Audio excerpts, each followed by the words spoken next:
빠른 대사, 느린 대사, 내 몸속 엔진은? 왜 나는 똑같이 먹고 운동하는데 안 빠지고 딴 사람은 금세 빠질까요? 그 비밀은 바로 몸속 엔진 속도가 달라서예요. 저도 한때 그랬어요.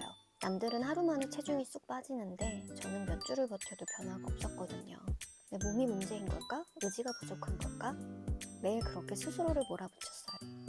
그때는 몰랐죠. 사람마다 대사속도, 즉 몸의 엔진이 다르다는 걸요. 같은 운동하고 같은 식단을 따라해도 왜 어떤 사람은 바로 결과가 나오고 나는 아무리 해도 변하지 않을까요? 정답은 의지가 아니에요. 내 몸의 속도, 엔진 구조가 다르기 때문이었어요. 빠른 엔진, 느린 엔진, 그리고 중간 엔진까지. 이 차이를 모르고 무작정 버티면 다이어트는 끝없이 힘들 수밖에 없어요. 생각해보세요. 어떤 사람은 밥을 조금만 먹어도 바로 연료가 소모돼서 부렁 치고 나가는 터보 엔진. 어떤 사람은 천천히 움직이는 느린 엔진이라 같은 식사와 운동으로는 속도가 안 맞는 것. 이게 바로 빠른 대사자와 느린 대사자의 차이예요. 이걸 알면 이제 왜 내 몸만 안 빠지는지 이유가 명확해집니다. 사실 알고 보면 우리는 태어날 때부터 엔진 자체가 달랐던 거예요. 빠른 대사 사람들은 에너지 소모형 체질이에요. 특징을 살펴보면 기초대사량이 높아서 먹어도 살이 쉽게 안 찌는 편, 에너지를 빠르게 소모하는 체질, 공복감이 작고 쉽게 배가 고픔, 손발 몸이 따뜻한 혈액순환과 신진대사가 활발해요. 근육보다 지방이 잘 안 붙는 편, 하루 종일 놀아도 피로를 잘 못 느낌. 반면 느린 대사 사람들은 에너지 절약형 체질이에요. 기초대사량이 낮아서 먹은 만큼 체중이 쉽게 늘어남. 에너지 소모가 느려 체지방이 쉽게 쌓임. 한 번 먹으면 오래 포만감을 느끼는 편. 손발 몸이 차가운 경우가 많은 신진대사가 느림. 체지방이 쉽게 붙고 근육 증가가 어려움. 하루 종일 활동하면 피로가 쉽게 쌓임. 이 체질을 쉽게 자동차 엔진에 비유해보면요. 어떤 사람은 가볍게 밟기만 해도 부렁 치고 나가는 터보 엔진. 음식을 넣으면 빠르게 소모되고 조금만 배고파도 바로 연료가 필요한 몸. 어떤 사람은 천천히 움직이지만 한 번 주유하면 오래가는 느린 엔진. 배고픔 신호도 천천히 오는 몸. 그게 바로 빠른 대사자, 느린 대사자, 그리고 그 중간 어딘가의 중간 대사자예요. 문제는 우리가 이 완전히 다른 두 엔진을 전부 같은 기준으로 맞추려 해왔다는 거예요. 터보 엔진인데 줄이기만 하고, 느린 엔진인데 남들 식단만 베끼고, 중간 엔진인데 운동을 과하게 몰아붙이고. 그러니 몸은 망가지고 대사도 꺼지고, 결국 왜 나만 안 빠지지만 남는 거예요. 정리하면 빠른 대사자는 에너지가 빨리 소모되니까 자주 먹고 근력, 인터벌, 중고강도 운동을 해야 하고, 느린 대사자는 에너지가 느리니까 소량 섭취, 근력, 장시간 유산소, 중저강도가 핵심이에요. 그리고 이 사실을 깨닫게 해준 사람이 바로 제 남편이었어요. 저는 완전 초강력 터보 엔진이에요. 밥 먹고 조금만 지나도 배고파하고 곱빼기를 먹어도 조금만 지나면 허기가 돌아요. 조금이라도 공복 시간이 길어지면 예민해지고 음식 생각만 하고 머리도 멍해져요. 소화 속도도 진짜 빨라요. 배고픔 신호가 남들보다 두세 배는 빨리 와요. 지금 생각해보니 저는 전형적인 빠른 대사자였어요. 근데 남편은 완전 반대였어요. 느린 엔진 딱 그 자체. 같이 뭘 먹으려면 바로 티가 나요. 제가 우리 뭐 먹을까 하면 남편이 또 먹어? 나 아직 소화도 안 됐는데? 라고 말해요. 저는 밥 먹고 후식 찾으면 남편 진짜 놀란 눈으로 그게 또 들어가? 이 말을 너무 많이 들어서 진짜로 고민했었어요. 내 뱃속에 기생충이라도 있는 건가? 왜 나는 먹어도 배가 안 찰까? 엄마도 항상 쟤는 뱃속에 거지가 사나봐 라고 했을 정도였어요.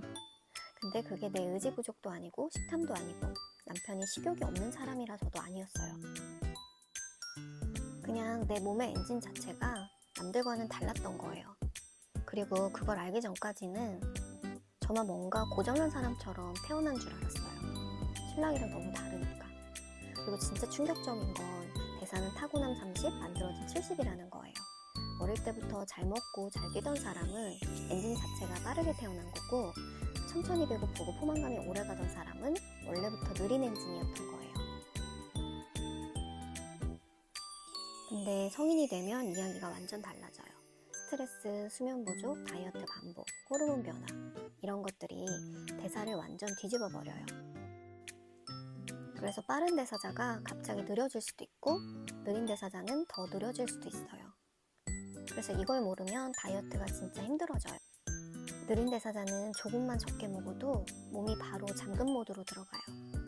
연료 아껴 하고 속도를 확 줄여버리니까 안 빠지는 게 당연한 몸이 되는 거예요. 반대로 빠른 대사자는 조금만 조절해도 허기가 확 몰려와서 한 번에 많이 먹게 돼요. 배고픔이 강하게 느껴지니까 과식, 죄책감, 조절, 다시 과식. 이 패턴에서 벗어나기 어려운 것. 그럼 우리는 이 패턴을 어떻게 끊어야 할까요? 대사 타입만 알아도 다이어트 난이도가 어려움에서 쉬운 모드로 바뀌어요. 근데 대부분은 자기 타입이 뭔지도 모른 채 빠른 대사자는 덜 먹으면 된다는 말만 믿고 망치고, 느린 대사자는 유행 루틴 따라하다 몸이 더 무겁고 더 붓고 더 피곤해져요. 문제는 우리가 이걸 그냥 내 의지력 문제라고 착각한다는 거예요. 근데 진짜 아니에요. 몸의 엔진이 달라서 그래요. 그래서 어떻게 해야 되냐면요. 먼저 느린 대사자부터 시작할게요. 느린 대사자의 목표는 단 하나예요. 몸의 엔진을 켜라. 불이 켜지면 몸이 움직이기 시작하고 체중도 서서히 내려가요. 그리고 불을 켜는 건 정말 간단해요. 따뜻한 물 한 컵, 작은 한 입, 5에서 10분 가벼운 움직임. 이 세 가지만 해도 몸이 연료 들어오나? 하고 잠자고 있던 대사가 깨어나요. 그리고 많은 분들이 여기서 오해하는 포인트가 하나 있어요. 적게 먹어야 빠지겠지? 하지만 너무 적게 먹어서 더 안 빠지는 경우가 훨씬 많아요. 느린 대사자는 원래 천천히 배고파지고 천천히 포만감을 느끼며 천천히 에너지를 쓰는 타입이에요. 그래서 아침을 조금만 먹거나 늦게 먹고 빠지는 게 정상이에요. 그렇다고 아무것도 먹지 않으면 몸이 제대로 움직이지 않고 오후쯤 되면 갑자기 배고픔과 붓기, 체온도 떨어질 수 있어요. 그래서 아침에 아주 소량이라도 먹는 게 중요해요.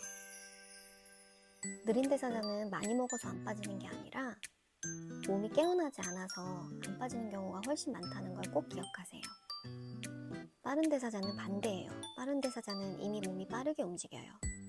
조금만 굶어도 배고픔이 몰려오고 마음도 조급해져요. 그래서 중요한 건 속도를 늦추는 거. 식사 때 천천히 한 입씩 음미하면서 먹고 배고픔이 몰려오기 전에 몸의 신호를 먼저 채워주는 거예요. 간식도 허기가 느껴질 때 한 입 정도만. 이렇게 하면 몸이 너무 빨리 반응하지 않고 하루가 훨씬 편안해져요. 빠른 대사자는 빨리 배고파지고 빨리 에너지를 쓰고 감정 스트레스에 따라 금방 과식이 몰려와요. 그래서 빠른 대사자가 제일 많이 하는 실수는 아침 안 먹으면 더 잘 빠지겠지? 라는 착각. 아침을 건너뛰면 혈당이 불안정해지고 다음 끼니 때 갑자기 과식 욕구가 몰려와요. 빠른 대사자는 아침에 많이 먹는 게 아니라 살짝 배를 채우는 정도의 식사면 충분해요. 핵심은 몸의 속도를 안정시키는 첫 한 입. 이거 하나만 바꿔도 과식 욕구는 줄고 식욕은 안정돼서 왜 이렇게 참기 힘들지? 가 사라져요.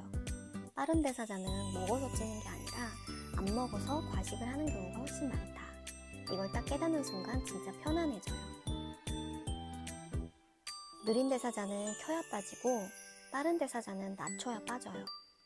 우리가 늘 힘들었던 이유는 내 몸의 속도를 모른 채 남의 루틴을 그대로 따라했기 때문이에요. 그래서 정말 중요한 건 내 몸이 어떤 속도로 움직이는지 알아차리기.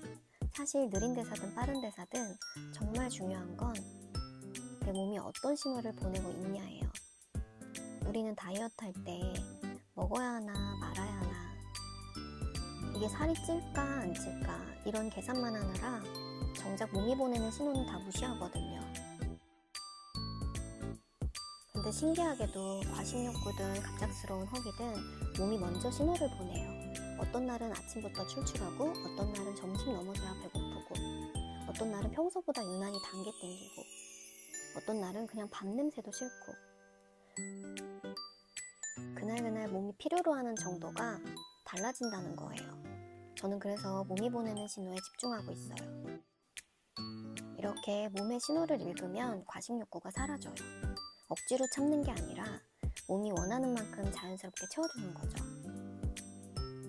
예전에 저는 제 몸의 속도를 모른 채 계속 반대로 하고 있었던 거예요. 빠른 엔진인데 느린 엔진처럼 굴려고 하고 연료가 필요한 몸인데 참으라고만 하고 속도가 너무 빠른데 억지로 브레이크만 밟으면서 왜 더 힘들지? 하면 스스로만 탓하고 사람마다 속도가 다르다는 걸 깨닫는데 남편이 큰 역할을 했어요.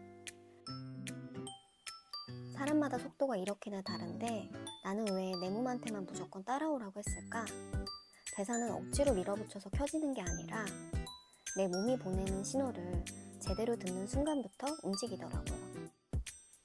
저도 한때는 왜 나는 늘 배고프지? 계속 제 몸을 몰아붙였어요.